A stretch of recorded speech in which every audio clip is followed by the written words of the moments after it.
একদিন আমি আমার খালার বাসায় বেড়াতে গিয়েছিলাম। খালার বাড়ির পেছনেই ছিল পরিত্যক্ত কবরস্থান।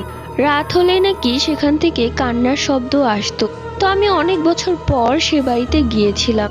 ছোটবেলাও গিয়েছিলাম, কিন্তু অত একটা মনে পড়ে না। তো যাই হোক, ঘুমিয়ে আছি, হঠাৎ করেই দরজায় কেউ নক করছে। আমি দরজা খুলে দেখলাম আমার খালামণি দাঁড়িয়ে আছে।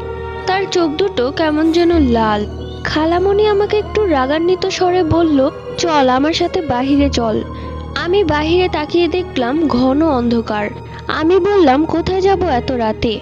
ঠিক তখনই খালামণি রেগে আমার দিকে তেড়ে আসতে লাগলো এবং সামনে এসে উধাও হয়ে গেল। পেছন থেকে খালামণি বলে উঠল, কিরে, আমাদের বাড়িতে কি তোর ঘুম হচ্ছে না নাকি? আমি রীতিমতো অবাক হয়ে গেলাম। দুইটা খালামণি। আমি খালামণিকে বললাম, তুমি এখান থেকে ওখানে গেলে কিভাবে? তখন খালামণি বলল, আমি তো মাত্রই এসেছি।